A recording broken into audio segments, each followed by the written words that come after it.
Арсландай мэргэн хаан. Эрт урд цагт Арсландай мэргэн хаан гэж байжээ. Араараа дүүрэн ай түмэн 10 жива адуутай, өврөөрөө дүүрэн үе түмэн 20 жива хонгор алаг адуутай юм гин. Арынхаа хонхрыг дүүргэж үзээд дүүрч байвал бүрэн гэж, дүүрэхгүй бол дутуу гэж мэддэг юм гин. Гэтэл нэг өдөр адуу нь хонхор дүүрэхгүй байв гин. Манай адуу яагаад цөөрөд байна гэд Арсландай мэргэн хаан явж байтал 3 чон гараад давхиж гин. Тэр 3 чонын нэг нь мэргэн саарл, нөгөө нь бөөн саарл, гуравтх нь хурдан саарл нэртэй байжээ. Арсландай мэргэн хаан: эднэр л идэж хороож байгаа юм байна. Маргааш буг гүйцдэг буурал хажуунаараа хөөгөөд ална гэж хэлж гин. Мэргэн саарл үүнийг мэдээд нөгөө хоёртоо хэлж гин. Буг гүйцдэг буурал хажуунаараа хөөгөөд алчихна гэж байна. Буурал хажуун гэдэг хөгшин гүүний унах тул гуруула газрын өөд зүхтэж байгаад гинт дурууга зүхтаавал гүйцэхгүй гэхэд бусдын зөвшөөрчээ. Маргааш нь Арсландай мэргэн хаан буг гүйцдэг буурал хажуунаараа хөөхтөн эхлээд газрын өөд зүхтааж байснаа гинт дурууга зүхтаасан тул гүйцсэнгүй гин. Орой буцахдаа Арсландай мэргэн хаан хэлжээ: "Та нар ийм айхтар юм бол би хажуу гүйцдэг хартар халдснараа хөөгөөд алчихна гэжээ." Мэргэн саарл үүнийг бас мэдээд нөгөө хоёртоо хэлж гин. Хажуу гүйцдэг халтар халдснараа гүйцнэ гин. Халтар халдсан нь залуу гүүний унах тул газрын уруу зүхтэж байгаад гинт өөдөө зүхтаавал гүйцэхгүй гэхэд мөн нөгөө хоёр зөвшөөрчээ. Маргааш нь Арсландай мэргэн хаан хажуу гүйцдэг халтар халдснараа хөөж гарчээ. 3 чон газрын уруу зүхтэж байгаад гинт өөдөө зүхтаагаад бас гүйцсэнгүй гин. Тэгэхээр нь Арсландай мэргэн хаан ийм хэлжээ: "Маргааш би та нарыг ардаг хүрэн мориороо хөөгөөд алчихна гэжээ."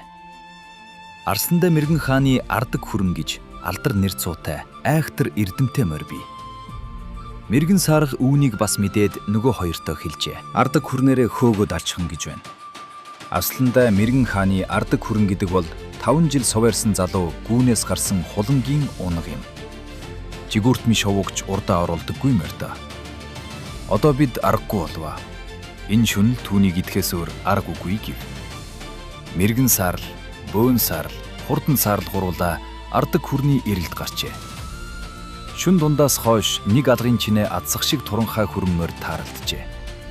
Түүнийг харсан мэргэн саарл чон: "Үүнийг л идий.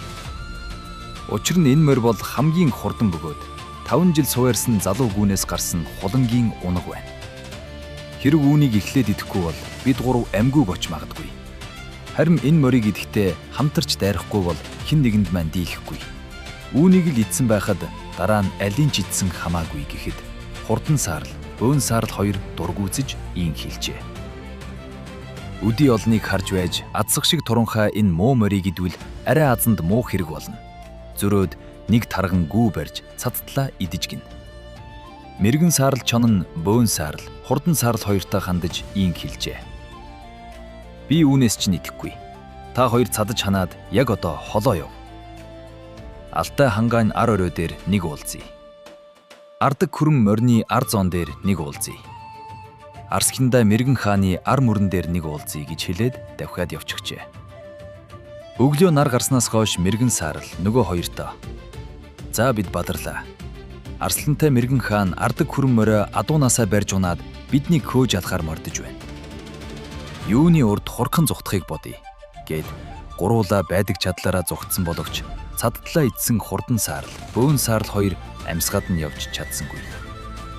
Арсландай мэргэн хаан тэр гурвыг хөөж алаад алтай хангаан ар орой дээр авчирч арсыг нь өгчжээ. Нэг арсыг нь алтай уулын ардархиж, үлдсэн 2 арсыг нь аваад ардаг хүрэн морныхоо ар зоон дээр тавьж ганцаглаад гэртээ ирж гин.